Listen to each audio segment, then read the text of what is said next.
Hello friends, welcome to my YouTube channel. और आज हम स्टार्ट करने वाले हैं क्लास 10 साइंस के third chapter metals and non metals के नोट्स। आज हम अपनी इस वीडियो में कवर करेंगे नोट्स विद एक्सप्लेनेशन। हम देखेंगे कि चैप्टर में हमें क्या क्या गिवन है, सारी चीज़ों को हम एक साथ समझेंगे। हमने अपनी प्रीवियस वीडियो में जो आपका सेकंड चैप्टर था एसिड बेस एंड सॉल्ट, उसकी एक्सप्लेनेशन नोट्स के साथ और उस चैप्टर के एमसीक्यू हमने कवर कर लिए हैं। आपको उस वीडियो की लिंक ऊपर आई बटन पे मिल जाएगी, आप वहाँ से जाकर उन वीडियो को वॉच कर सकते हो। तो स्टार्ट करते हैं अपने फर्स्ट टॉपिक मेटल्स के साथ कि मेटल्स क्या होते हैं। Metals are the element which form positive ions by losing electron. Thus metals are known as electropositive element. तो मेटल्स होते हैं वो एलिमेंट जो अपने इलेक्ट्रॉन को लूज़ कर दे। इलेक्ट्रॉन को लूज़ कर दे तो मतलब जब कोई एक एलिमेंट अपने इलेक्ट्रॉन को लूज़ करेगा तो उसके ऊपर जो चार्ज आएगा वो पॉजिटिव आएगा। और एटम्स हमारे क्या होते हैं? एटम्स हमारे पॉजिटिव चार्ज इलेक्ट्रॉन्स ही होते हैं, पॉजिटिव चार्ज एलिमेंट्स होते हैं। तो मेटल्स की डेफिनेशन क्लियर है कि metals are the element which form positive ions, जो पॉजिटिव आयंस फॉर्म करते हैं अपने इलेक्ट्रॉन को लूज़ करके। अब प्रॉपर्टीज़ देखते हैं मेटल्स की। तो पहली प्रॉपर्टी आती है हार्डनेस। मेटल्स हार्ड होते हैं लेकिन इसमें कुछ एक्सेप्शंस होते हैं। जैसे हमें पता है कि मेटल्स क्या होते हैं? हार्ड होते हैं, लेकिन जैसे सोडियम, पोटाशियम, लिथियम, ये होते तो मेटल्स हैं लेकिन ये हार्ड नहीं है। तो ये क्या होते हैं? इसमें कुछ एक्सेप्शंस होते हैं आपके मेटल्स और नॉन मेटल्स में। फिर मेटल्स की स्ट्रेंथ ज़्यादा होती है कंपैरिजन टू नॉन मेटल्स से। स्टेट की बात करें तो मेटल्स रूम टेम्परेचर पे सॉलिड स्टेट में होते हैं, लेकिन इसमें एक एक्सेप्शन है, वो है मरकरी, जो कि है तो मेटल्स लेकिन वो रूम टेम्परेचर पर लिक्विड फॉर्म में होता है। तो ये जो एक्सेप्शंस हैं वो आप अच्छे से याद कर लेना। फिर बात आती है साउंड की। तो जो मेटल्स होते हैं वो साउंड प्रोड्यूस करते हैं, ठीक। फिर कंडक्शन की आती है। तो मेटल्स जो होते हैं वो गुड कंडक्टर होते हैं हीट और इलेक्ट्रिसिटी का। मेलेबिलिटी में क्या आता है कि मेटल्स आर मेलिएबल, मतलब मेटल्स को आप शीट्स में कन्वर्ट कर सकते हो, तो ये मेलेबिलिटी प्रॉपर्टी हो जाती है। डक्टाइल्स में मेटल्स को आप वायर्स में कन्वर्ट कर देते हो, तभी तो जो वायर्स होते हैं वो कॉपर, एल्यूमिनियम के बने होते हैं, मेटल्स के बने होते हैं, क्योंकि मेटल्स की प्रॉपर्टी है कि आप उनको डक्टाइल बना सकते हो, वायर्स में कन्वर्ट कर सकते हो। डेंसिटी बात करते हैं मेल्टिंग एंड बॉइलिंग पॉइंट की। बॉइलिंग पॉइंट तो मेटल्स का जो बॉइलिंग और मेल्टिंग पॉइंट है वो जनरली हाई होता है। डेंसिटी, मेटल्स की density as comparison to non metals high होती है। कलर की बात करें तो most of the metals are grey in colour but gold and copper are exception. आपकी बुक में कलर का ये गिवन नहीं है, लेकिन पीडीएफ में आपको गिवन है। तो अगर कलर का याद करने को आप एक बार देख लेना कि जो मेटल्स होते हैं वो जनरली ग्रे होते हैं कलर में, लेकिन एक्सेप्शन क्या है कि कॉपर गोल्ड ग्रे नहीं है, ये एक्सेप्शन हो जाएगा। फिर केमिकल प्रॉपर्टीज ऑफ मेटल्स की बात करें तो रिएक्शन विद ऑक्सीजन, मेटल्स जो ऑक्सीजन के साथ रिएक्शन करेंगे तो मेटल ऑक्साइड्स बनाएंगे हमारे। फिर आपको कुछ एग्जाम्पल गिवन है कि सोडियम का हमने रिएक्शन करा ऑक्सीजन के साथ तो सोडियम ऑक्साइड बनी, ठीक। फिर बात आती है मेटल ऑक्साइड्स की। तो मेटल ऑक्साइड में पहला टॉपिक हम पढ़ेंगे केमिकल प्रॉपर्टीज। तो metal oxides are basic in nature. The aqueous solution metal oxide turn blue litmus red. पहले बताया हमें कि metal oxides are based in nature. जो मेटल ऑक्साइड होती है वो कैसे होती है? बेसिक होती है नेचर में। और हमने अपने एसिड बेस सॉल्ट वाले चैप्टर में पढ़ा था कि बेस का क्या होता है कि वो रेड लिटमस पेपर को ब्लू में कन्वर्ट कर देते हैं। तो ये समझ में आ गया। बढ़ते अपने नेक्स्ट टॉपिक पे, reaction of metals oxide with water. Most of the metal oxide are insoluble in water. जो मेटल ऑक्साइड होती है वाटर में क्या होती है? इनसॉल्युबल होती है। Alkaline metal oxide are solve in water. Alkaline metals oxide give strong base when dissolve in water. जो मेटल ऑक्साइड होती हैं वाटर में इनसॉल्युबल होती हैं, लेकिन जो एल्कलाइन मेटल्स ऑक्साइड होती है वो वाटर में क्या होती है? सोल्युबल होती हैं। और वो वाटर में सॉल्व होने के बाद क्या करती हैं? एक स्ट्रॉन्ग बेस प्रोवाइड करती हैं। फिर हमारा reaction of sodium with water, इसमें आपको एग्जाम्पल गिवन है, आपको रिएक्शन करा के दिखाई है। पोटाशियम की रिएक्शन आपको दिखाई, ये आप एक बार पढ़ लेना। फिर आपको गिवन है reaction of zinc and aluminium oxide. तो इसमें क्या है कि aluminium oxide and zinc oxide are insoluble in water, water में इनसोलेबल होती हैं। Aluminium oxide, zinc oxide are amphoteric in nature, nature में एम्फोटेरिक होती हैं। अब एम्फोटेरिक क्या होता है, यहाँ पढ़ते हैं। तो एम्फोटेरिक वो होता है जो एसिड और बेसिक कैरेक्टर को शो करते हैं। जैसे आपको इसमें गिवन भी है कि an amphoteric substance show both acidic and basic characters. It react with base like an acid and react acid like a base. Amphoteric substance वो होते हैं जो बोथ एसिड और बेसिक दोनों कैरेक्टर को दिखाते हैं, और वो एसिड में ऐसे रिएक्ट करते हैं जैसे वो बेस हो, और बेस में ऐसे रिएक्ट करते हैं जैसे वो एसिड हो। फिर नेक्स्ट आपका आता है रिएक्टिविटी सीरीज ऑफ मेटल्स। तो रिएक्टिविटी सीरीज ऑफ मेटल्स क्या होती है कि जो मेटल्स हैं वो आपको इंक्रीजिंग, मतलब जो सबसे ज़्यादा रिएक्टिव होगा वो आपको ऊपर गिवन होगा, जो उससे कम होगा वो आपको उसके नीचे गिवन होगा। तो ये आपकी रिएक्टिविटी सीरीज आ जाती है कि रिएक्टिविटी के आधार पर आपको एक सीरीज प्रोवाइड की जाती है जिससे आपको मेटल्स को लर्न करने में और समझने में आसानी रहे। तो हम अपने सीरीज को देखते हैं। तो इसमें सबसे पहले गिवन है कि जो सबसे आपको एलिमेंट गिवन है वो आपके ज़्यादा रिएक्टिव होंगे, और जो आपको बॉटम पे गिवन है वो आपके कम रिएक्टिव होंगे, जैसे कि पोटाशियम, सोडियम, कैल्शियम, मैग्नीशियम। ये आपके टॉप मोस्ट पे गिवन है जो आपके ज़्यादा रिएक्टिव होंगे, और लास्ट में दिया जैसे सिल्वर हो गया, गोल्ड हो गया, तो ये आपके कम रिएक्टिव होंगे। तो ये सीरीज बहुत इंपॉर्टेंट है, इसको अच्छे से लर्न कर लेना। फिर बात आती है non metals. Non metals are the element which form negative ions by gaining an electron. Thus, non-metals are known as electronegative element. तो non-metals वो होते हैं जो नेगेटिव आयंस गेन करते हैं। मतलब हमने मेटल्स में क्या पढ़ा था कि जो मेटल्स होते हैं वो अपना इलेक्ट्रॉन लूज करते हैं, वो मेटल्स हो जाते हैं, और जो एलिमेंट एटम्स को गेन कर रहा है तो वो आपको हो जाएगा नॉन मेटल, क्योंकि वो इलेक्ट्रॉन गेन कर रहा है तो वो हमारा हो जाएगा इलेक्ट्रोनेगेटिव। ठीक, फिजिकल प्रॉपर्टीज़ पढ़ेंगे नॉन मेटल्स की। तो जो हमने मेटल्स की जो प्रॉपर्टीज़ पढ़ी थी नॉन मेटल्स में, उसका बस अपोजिट करना है आपको। जैसे मेटल्स में हमने क्या पढ़ा था कि मेटल्स हार्ड होते हैं, नॉन मेटल्स बिल्कुल हार्ड नहीं होते। बट इसमें भी एक्सेप्शन है कि डायमंड नॉन मेटल है लेकिन वो हार्ड है, तो एक्सेप्शंस को अच्छे से याद कर लेना। स्टेट की बात करें तो नॉन मेटल्स सॉलिड भी हो सकते हैं, लिक्विड भी हो सकते हैं, और गैस भी हो सकते हैं रूम टेम्परेचर पर। लेक्चर की बात करें तो non metals are dull in appearance. Non metals बिल्कुल लस्टर नहीं होते।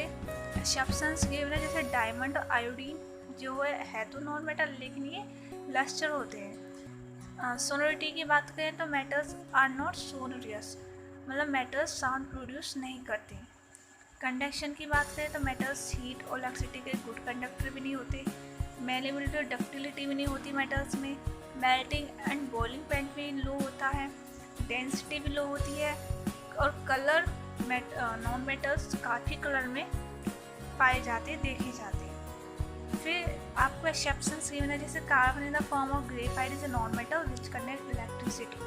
हमने क्या पढ़ा था कि नॉन मेटल्स इलेक्ट्रिसिटी कंडक्ट नहीं करते, लेकिन कार्बन क्या है, नॉन मेटल है लेकिन इलेक्ट्रिसिटी कंडक्ट करता है। जैसे आयोडीन आपको गिवन है, शाइनिंग होता है। तो आपको ये कुछ एक्सेप्शंस गिवन है। अब देखते हैं chemical properties of non metal. Reaction of non metal with oxygen. जो नॉन मेटल्स के ऑक्सीजन के साथ रिएक्शन कराएंगे तो हमें ऑब्टेन होगा नॉन मेटेलिक ऑक्साइड। तो ये की पॉइंट आप याद कर लेना कि अगर नॉन मेटल्स के ऑक्सीजन के साथ रिएक्शन कराएंगे तो नॉन मेटेलिक ऑक्साइड हमें ऑब्टेन होगी। एग्जाम्पल आपको दिखा देनी है, फिर एग्जाम्पल बना के रिएक्शन करा के दिखा देनी है। Non metallic oxide are acidic in nature. अब हम पढ़ेंगे कि नॉन मेटेलिक ऑक्साइड होती है वो एसिडिक होती है नेचर में। मेटेलिक ऑक्साइड बेस होती है, और एसिड का वर्क क्या होता है कि वो ब्लू लिटमस पेपर को रेड में कन्वर्ट कर देते हैं। ठीक, उसके बाद आ जाता है reaction of non metal with chlorine. तो non metals give respected chloride when they react with chlorine gas. Non metal chlorine के साथ रिएक्ट करती हैं तो हमें ऑब्टेन होता है नॉन मेटल क्लोराइड। ठीक, ये रिएक्शन बना के दिखाया गया है। उसके बाद reaction of non metal with hydrogen, hydrogen के साथ जब नॉन मेटल्स रिएक्ट करते हैं तो हमें मिलता है कोवैलेंट हाइड्राइड। तो ये कुछ की पॉइंट है, आप बस उसको लर्न कर लेना कि मेटल्स जब क्लोरीन के साथ रिएक्ट करते हैं तो नॉन मेटल क्लोराइड ऑब्टेन होता है, और नॉन मेटल जब हाइड्रोजन के साथ रिएक्ट करते हैं तो हमें कोवैलेंट हाइड्राइड ऑब्टेन होता है। उसके बाद reaction of metal and non metal दिखाया गया है। Many metals form ionic bond when they react with non-metals compounds. So formed are known as ionic bond. इसमें आपको देखना है कि जो metals हैं वो क्या बनाते हैं, ionic bond बनाते हैं। ionic, और फिर आपको ions भी बने कि positive और negative charged atoms are known as ions. ions क्या होते हैं, तो जो हमारे positive और negative charge जो atoms होते हैं उनको हम ions बोलते हैं। Ions are formed because of loss or gain of electron. Atoms form ions obtained by electronic configuration of the nearest noble gas. Ions form होते हैं losing और gaining of electron से आपके ions form होते हैं। Ions में आपका पहला आ जाता है positive ions। तो positive ions is formed because of loss of electron. Positive ions हमारा फॉर्म होता है जब कोई एलिमेंट, जब कोई एटम अपना इलेक्ट्रॉन को लूज करेगा तो हमारा फॉर्म होगा पॉजिटिव आयन। जैसे आपको एग्जांपल गिवन है ये वाला, पॉजिटिव आयन का आपको एग्जांपल गिवन है सोडियम। सोडियम का एटॉमिक नंबर हमें पता है 11 होता है। ठीक, लास्ट सेल में सोडियम के में क्या बचता है, लास्ट सेल में एक इलेक्ट्रॉन बचता है। अब सोडियम के पास दो ऑप्शन होते हैं कि या तो वो एक इलेक्ट्रॉन को लूज कर दे या फिर ऑक्टेट कंप्लीट करने के लिए 7 इलेक्ट्रॉन को गेन कर ले। अब जो सोडियम है वो 7 इलेक्ट्रॉन गेन करना तो बहुत बड़ी बात हो जाएगी, तो इसके लिए इजी क्या पड़ जाता है कि अपना जो एक इलेक्ट्रॉन उसके पास है उसको लूज कर दे। इलेक्ट्रॉन लूज कर देता है, इसमें आपको देखो गिवन भी है कि सोडियम ने क्या करा, एक इलेक्ट्रॉन अपना लूज कर दिया तो उस पर पॉजिटिव आयन बन गया, वो पॉजिटिव साइन आ जाएगा। ठीक उसी तरह से हमारे होते हैं negative ions. Negative ions is form because of gain of electron. अब जो लूज कर रहा है एलिमेंट वो तो हमारा हो जाएगा पॉजिटिव, और जो गेन करता है उसे वो हमारा हो जाएगा नेगेटिव। जैसे एग्जांपल आपको गिवन है क्लोरीन। तो क्लोरीन का जो एटॉमिक नंबर है हमें पता है 17 है। अब 17 एटॉमिक नंबर है तो लास्ट सेल में 7 इलेक्ट्रॉन होते हैं क्लोरीन के पास। अब क्लोरीन के पास दो ऑप्शन है, क्या कि या तो 7 इलेक्ट्रॉन वो लूज करते या फिर 1 इलेक्ट्रॉन गेन कर ले। तो क्लोरीन के लिए इजी क्या होगा कि वो 7 इलेक्ट्रॉन लूज ना करके 1 इलेक्ट्रॉन को गेन कर ले तो उसका ऑक्टेट कंप्लीट हो जाएगा।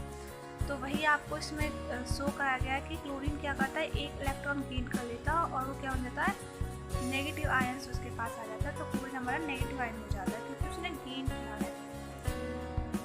ठीक, ये चीज़ आपको क्लियर है पॉजिटिव और नेगेटिव आयंस की। तो इसके बाद आ जाता है ionic bond. Ionic bond are formed because of transfer of electron from metal to non metals. In this course, metals get positive charge because of transfer of electron and non-metals get negative charge because of acceptance of electron.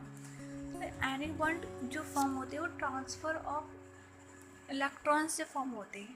Electrons का transfer होता है metals और non metals के बीच में, वो उनसे हमारे ionic bond form होते हैं। तो प्रॉपर्टीज इसमें कुछ आयनिक बॉन्ड की गिवन है कि पहला क्या है कि ionic bond solids, ionic bond have a greater force of attraction. Solid होते हैं, greater force of attraction ionic bond में होती है। आयनिक बॉन्ड आपके ब्रिटल होते हैं। ब्रिटल मतलब जिनको हम छोटे छोटे पीसेस में कट कर सकते हैं, वो टूट जाते हैं छोटे छोटे पीसेस में। तो आयंस हमारे ब्रिटल्स भी होते हैं, सॉरी आयनिक कंपाउंड ब्रिटल्स भी होते हैं।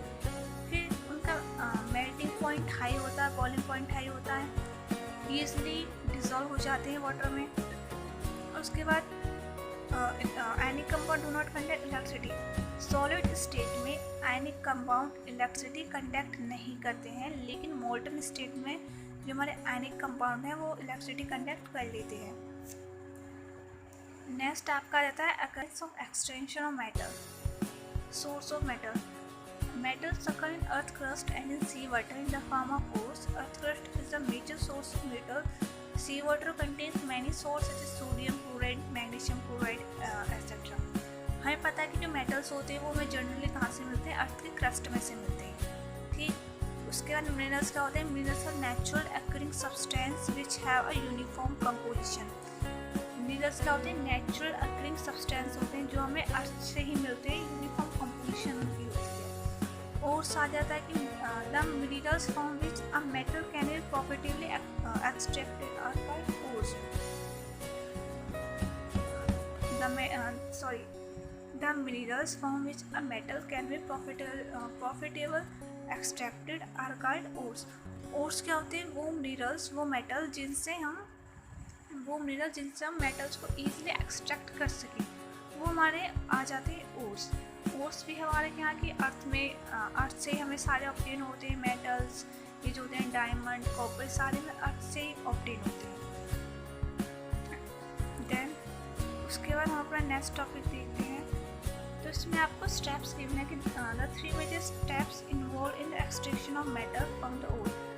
कौन कौन से स्टेप होते हैं मेटल्स को एक्सट्रैक्ट करने के, तो पहला हो जाएगा कंस्ट्रक्शन और इनरिचमेंट ऑफ ओर्स, सेकंड हो जाएगा conversion of constructed ore into pure metal, and third हो जाएगा refining of pure metal. Next आपका आ जाता है corrosion. Most of the metals keep on reacting the atmospheric air. Corrosion क्या होता है कि जैसे आपने देखा होगा कि आयरन पे कोरोजन हो जाती है। क्यों हो जाती है, क्योंकि जब हमारा आयरन या मेटल जब एटमॉस्फेयर में रखा रहता है तो वो रिएक्ट कर जाता है एटमॉस्फेरिक एयर से, तो उसकी वजह से क्या हो जाती है, कोरोजन आ जाती है। कोरोजन से सिमिलर वर्ड आ जाता है rusting of iron. Rusting of iron भी हमारा कोरोजन का एक पार्ट। इसमें क्या होता है, जैसे आयरन होता है उसके ऊपर ग्रे वो आ जाती है लेयर, आपने नोटिस किया हो आयरन के ऊपर, जिसे हम बोलते हैं जंक लग जाती है। तो ये क्यों लग जाती है, क्योंकि रिएक्शन हो जाती है आयरन की, एटमॉस्फेयर में जो वाटर मॉलिक्यूल होते हैं सब रिएक्शन हो जाती है, जिसकी वजह से आयरन पे क्या लग जाता है, जंक लग जाता है, जिसे हम बोलते हैं रस्टिंग ऑफ आयरन। लेकिन इसको प्रिवेंट करने के कुछ मेथड होते हैं। जैसे पहला हम कैसे प्रिवेंट कर सकते हैं, तो हम पेंटिंग के थ्रू, जैसे हमारा आयरन के मेटल पर अगर हम पेंटिंग कर दें तो उसकी रिएक्शन नहीं होगी, फिर एटमॉस्फेयर से हमारे जो मेटल्स की रिएक्शन नहीं होगी, तो पेंटिंग के थ्रू हम प्रिवेंट कर सकते हैं।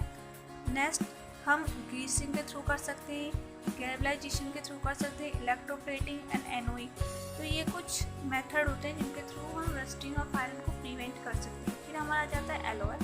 एलॉय क्या होते हैं, तो होमोजेनियस मिक्सचर होते हैं टू और मोर मेटल्स का, नॉन मेटल्स का होमोजेनियस मिक्सचर होते हैं एलॉय। प्रॉपर्टीज एलॉय की ही बताएं कि alloy are stronger than the metals from which they are obtained. Alloy जो होते हैं वो स्ट्रॉन्गर होते हैं, हार्ड होते हैं, एलॉय आपके हार्ड होते हैं, most resistance to corrosion, the melting point of alloy is lower than the constant metals. उसके बाद लास्ट में आपको एक टॉपिक गिवन है कि मेटल्स और नॉन मेटल्स का डिफरेंशिएट आपको दिखाया गया है। तो पहला पॉइंट है कि metals generally occurred as hard solid substance, metals hard होते हैं और जनरली जो है नॉन मेटल्स हार्ड नहीं होते। फिर मेटल्स मैलेबल होते हैं, नॉन मेटल्स मैलेबल नहीं होते। मेटल्स साउंड प्रोड्यूस करते हैं, नॉन मेटल्स साउंड प्रोड्यूस नहीं करते। तो ये मैंने अभी आपको कुछ देर पहले जब आपको मेटल्स नॉन मेटल्स समझाए थे, तो सारी प्रॉपर्टीज आपको वहाँ पे मैंने आपको एक्सप्लेन करी थी। आप ये वाली पीडीएफ पेपर अच्छे से पढ़ लेना, और विद इन दिस हमारे ये नोट्स एक्सप्लेनेशन के साथ कंप्लीट होते हैं। अपनी प्रीवियस वीडियो में उस चैप्टर के इम्पोर्टेंट क्वेश्चन और एमसीक्यूज कवर करने वाले हैं। तब तक के लिए stay fit, good bye, thank you.